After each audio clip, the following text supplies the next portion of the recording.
So welcome back to the program. Now you're watching Be My Guest and I'm Sarosha Ratanapian. And right now I'm still with Kunarut Nawara, the Managing Director of Sampran Riverside. In the first break you told us about Sampran model and some activities, and also basically you have created a value chain, okay, to all stakeholders. So could you explain a bit in terms of the process, from step one, or how you create this value chain? Well, the value chains, I think, is really the way to connect producers to consumers. So we are testing out many value chains. Let me say we created. So the value chain should be short. It should be so that the consumers would actually get to know the farmers. So there'll be a mutual understanding between producer and consumer. Okay, so for maybe the first value chain is the hotel, which our hotel will buy directly from farmers. The second value chain is the farmers come to sell at the weekend market, so that they get to meet the consumers directly. The third one could be the value chain that we have the website platform, which is going to happen. Okay. And the value chain could be enhanced by tourism, because the consumers can actually come and meet the farmers through tourism, on their trips. So these value chains can be created all the time, and so we really just testing out which ones are suitable to which farmers. Okay, so that's what we do for the Sampran model. Okay, so from the previous trial, so which one seems to be the most efficient distribution channel for them? Well, I think they need to depend on a lot of value chains. For example, when they grow in bulk, they sell to hotel. But then when they have leftovers, they grow in small packs. They come to the Ssufficiency weekend market. I see. Okay, growing in bulk, they get a slightly lower value because they grow, but they're much larger volume. So they they can gauge how much they want to sell in bulk and how much they want to sell in retail volume. So instead of before, when they used to sell to middlemen, they would buy in bulk at very low value. So they never knew about how to do production planning. So now the farmers, when they join our group, they learn about production planning. They're not just farmers, and they learn about post-harvest activities, packaging, the logistics, the branding, and marketing. Okay. So they become their own sort of a group.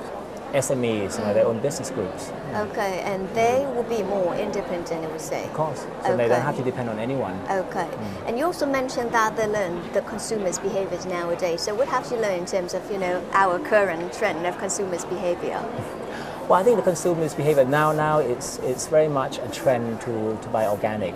I think there's been research is that only about 10% of the consumers really understand what organic is.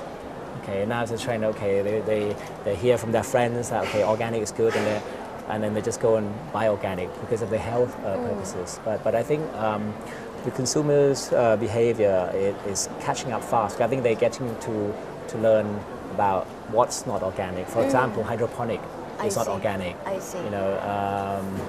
The GAP standard is not organic. Because there's been a lot of confusion. But now I think consumers are catching up fast. Okay, so that means people nowadays are more aware of organic products. Sure, more aware, and I think they're more ready to buy organic. Okay. But the problem is still that the price is high.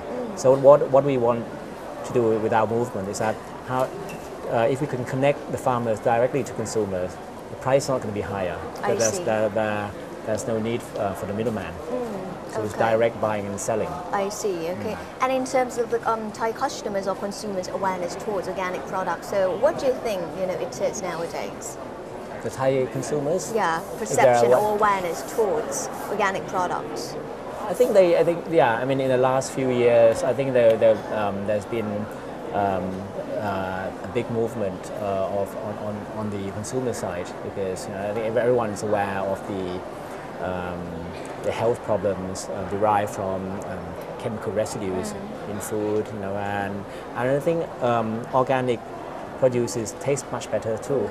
So the Thais are very particular with how their food tastes. It tastes much better. Okay. It just maybe doesn't look as big or as nice. Maybe it has some blemishes, but they taste much better. I see. So there are certain benefits, that Sure, people will definitely. be more aware and then decide to purchase organic products rather than the traditional way. Okay, planted products here.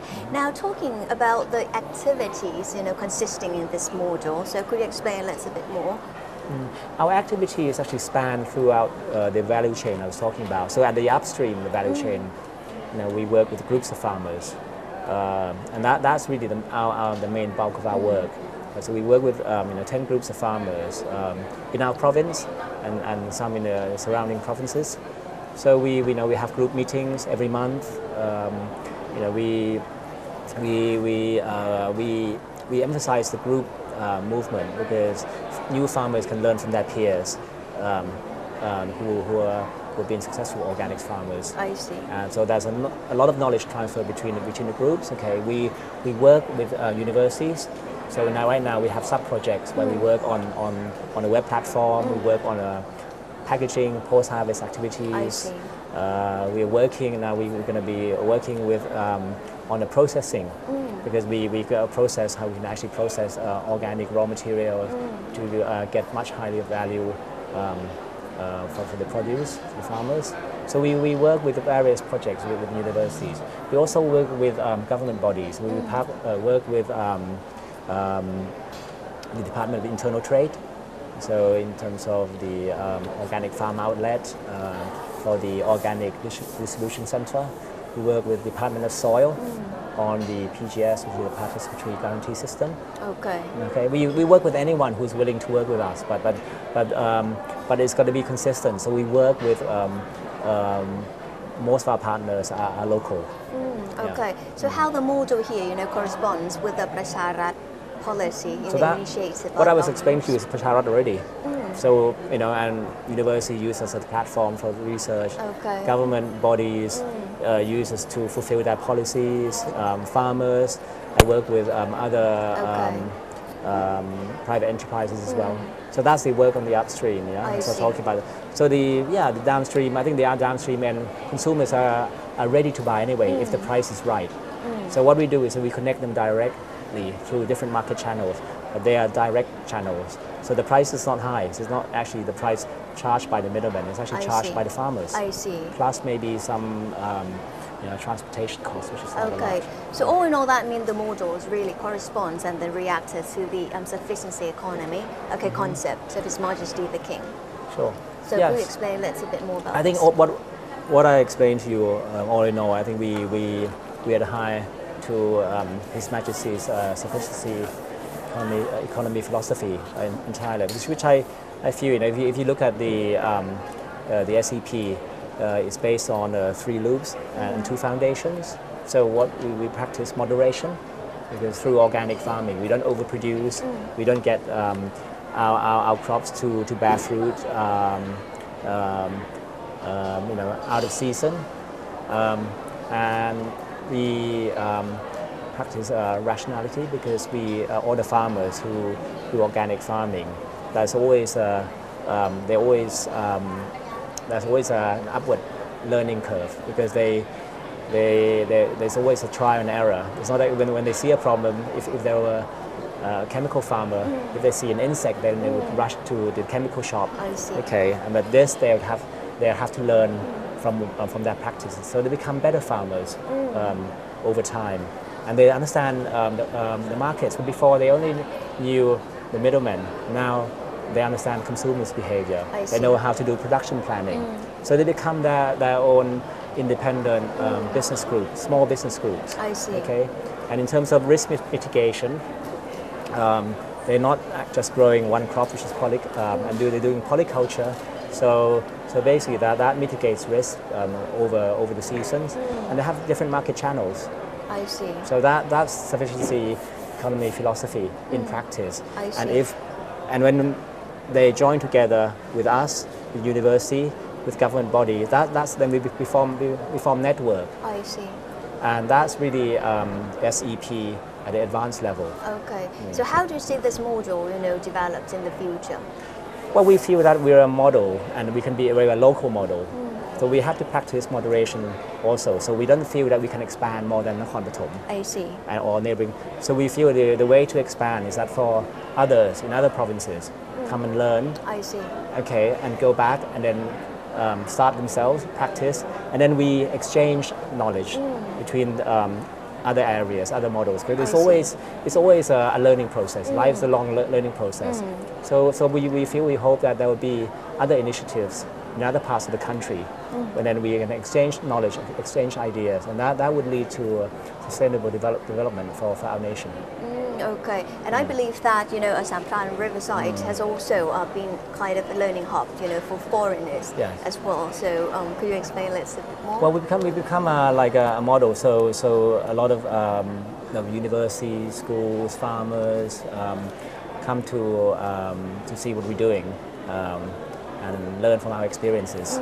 But recently, the Ministry of Foreign Affairs have been promoting Ssufficiency Economy philosophy to neighboring countries. So we've had guests from other countries come to see what we're doing. Namely, the G77 meeting. They came after the meeting in Bangkok recently, and Daw Aung San Suu Kyi. She came with the Prime Minister's wife about 2 months ago. And about a month ago when she visited Thailand, and then anyway, and she went back and then she sent the people from her foundation to learn about what we're doing. I see. So what is the bottom line, knowledge that, or that you want them to learn about when they came to Sensa here? I think they come to learn about, I think it's sustainable development when all parties, all stakeholders in a particular area can actually get together, for a sustainable cause. And that sustainable cause could be, I think if it's to do with food, it's something which we eat every day. So that's the most natural cause, really. So they come and learn about, how we develop these value chains of organic producers, how we connect the society between grower and consumer through this value chain. I see. So last but not least, any final notes for our viewers? I feel, to the viewers, I think all of us actually can make a difference. So I encourage, you don't have to be a farmer. You can be a consumer, but you can become a responsible consumer. You can be doing some business somewhere. You can actually connect to the farmers around that because you need to eat anyway. So maybe instead of buying rice from the middlemen from somewhere, you buy rice directly from the farmers around you.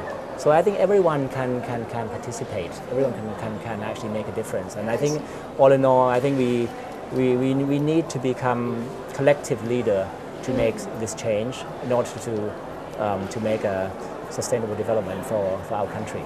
Okay, so thank you very much for being a great move, and one of the great moves in organic industry in Thailand. And thank you very much for joining our program today. Khop kun ka. In order to achieve the model, various stakeholders, namely the farmers, the consumers, public and private sectors, schools, universities and media need to perform their side or roles responsibly. For instance, farmers need to be more aware of the importance of organic farming, while consumers need to be more aware of their consuming behaviors to indulge themselves in a correct way of healthy eating. The project would surely be seen in some other areas for the development of Thai organic products that fairly serve the community stakeholders. But for now, it's time to say goodbye. Thank you very much for watching us and tuning in and be my guest. For more information, you can log on to thainews.prd.go.th/en. I'm Ssufficiency Economy. สวัสดีค่ะ